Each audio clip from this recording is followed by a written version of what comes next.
Oh, it is a good day when something unfortunate actually happens to the other side of the political spectrum. And I know that sounds spiteful, but really, it seems like the deck is kind of stacked against the right. And it is, because the left controls all social media and all but one news network. So even when something does go wrong on the left, it's very, very well flown under the radar because no one's going to talk about it except for Fox, who is more or less just a Trump train. So it's nice when something bad actually seems to happen for the other side, and it's like, oh good, there is at least somewhat of a balance in the universe, and while we shouldn't revel in it, I'm going to revel in it just a little bit today. Let's go.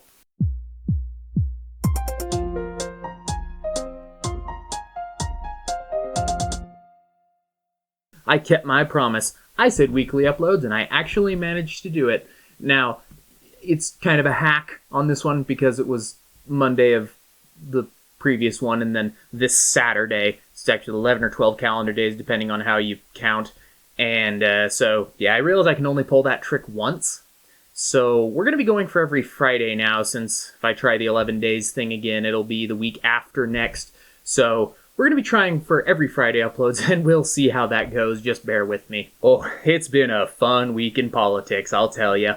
The shutdown is over, which didn't end the way that I thought it would. Trump actually blinked first, so not what I expected. I'm not entirely certain that border security is completely off the table.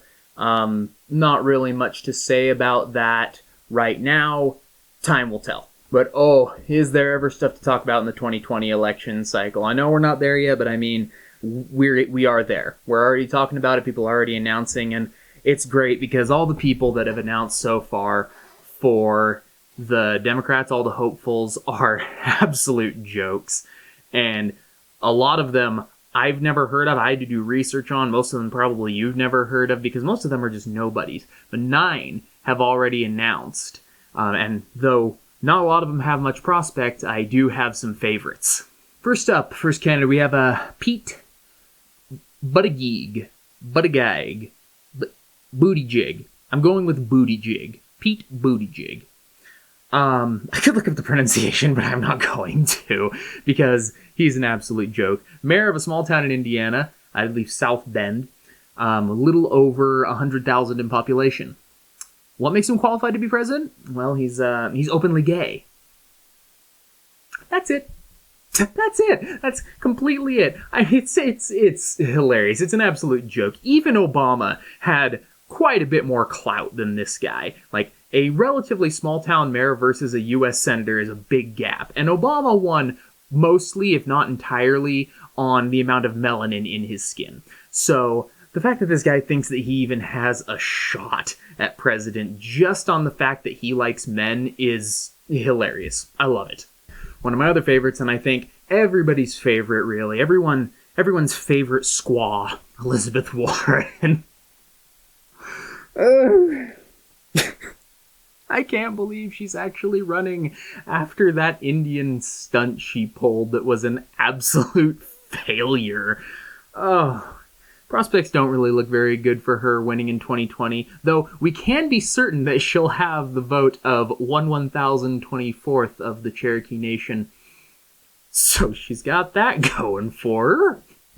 And then there is the best guy yet. He hasn't announced officially that he's going to be running, but he's talked very seriously about running, and I really, really hope that he does, because he is fantastic. It is former CEO of Starbucks, Howard Schultz. That's right. The guy who probably came up with, or at least was involved in making coffee cup sizes really stupid, is the guy who wants to be the president of the United States and leader of the free world. And that right there is a venti cup of bullcrap. So he says if he runs, he's going to run as an independent centrist, even though centrist means he's probably still pretty liberal. And this is evidenced by the outrage that the left has shown, and it's fantastic. Actually, when he announced, there was a man in the audience, a heckler in the crowd, and he yelled, and I quote, "Don't help Trump win, you egotistical billionaire a-hole." Good prospects. And he's right about the Trump winning thing anyway. You always seem to see this threatened on the right, that someone is going to run independent and completely wreck the election. And he's like, no, don't do it. And it's great to finally see the left doing something as dumb as the right has been doing for years. It's so refreshing. The left is seriously enraged over him running. They do not want him to run at all, and I don't blame them. I want them to run because that will ruin the election for the Democrats, and I like that. They're actually leveling a lot of the same things against him as they did to Mitt Romney when he ran. Largely that, you can't run the country like a business. You can't run the country like a business. Hey you! Moneyman! Your pancake! You flip over there! It's a country, not a company! You can play like Monopoly! That's right, of course. There is no company on Earth that gets extended trillions of dollars in credit that will never be paid back, and the lenders know that. Yeah. Company would quickly go bankrupt. Maybe we should run the country like a company. Here's a crazy right-wing extremist idea for you. What if we only spend the money that we actually have? I know. Crazy idea. But it makes too much sense, so we'll probably never do that. At this point, the Democrats are just handing the election gift-wrapped to Donald Trump. Between not running any viable candidates as of yet, and also all of these crazy extremist positions that they're taking recently, like the northeastern states' bills, and in some cases laws, on legalize all the abortion, even into the third trimester, which, by the way, most Americans, even pro-choice Americans, don't support abortions in the third trimester, because you can look at it and say, no, it's not a fish, it's not a frog, like, kind of a fetus looks. No, it's a baby. It's got fingers, it's got toes, it's got a nose, it's got a heartbeat. The reason that Roe v. Wade is where it is because it stopped you from having an abortion after, I think, 21 weeks, because that's when the baby is viable outside the womb. So they're like, okay, well, you can't abort that. Now they're just like, throw it all away. Just any abortion that you want for any reason. And I think that's not a great political move on their part. Or how about this Medicare for All system that they're suddenly nuts about that is absolutely cuckoo? Because they say, 70% of Americans support Medicare for All. Well, that's true, until you tell them that their taxes will be raised, and then only 26% of Americans actually support that. So, not exactly a winning bill. And it would take that, because even if you tax the 1% at 100% rate, the 1%, right? Anybody over, I think it's like $412,000 a year. If you tax them at 100%, it will still not pay for the program. So everyone's taxes are going to have to go up. So you tell people that, and then they're like, yeah, I'll just buy my own health care if that's okay. Which is why I say, go Democrats. I'm serious. Just keep doing what you're doing. It's amazing. You keep embracing these radical, crazy extremist agendas. And I think you should do that. If that's what you really think you should do, that's what you should do. And even if you don't think that's what you should do that. Keep going more radical, more radically left. We want to be straight up socialist and infinite abortions. Why? Because you're going to push all of the normal people out of your ballot boxes.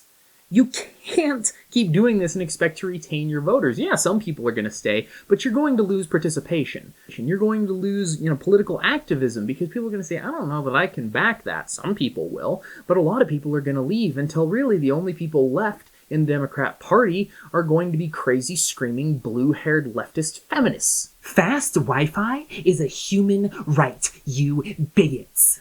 It's ridiculous that in the most prosperous nation in the world that we don't have free continental breakfast for all served in bed, just like the rest of the industrialized world. I am advocating that all men now have to get sex changes to be women, because that is the only way to cure their toxic masculinity.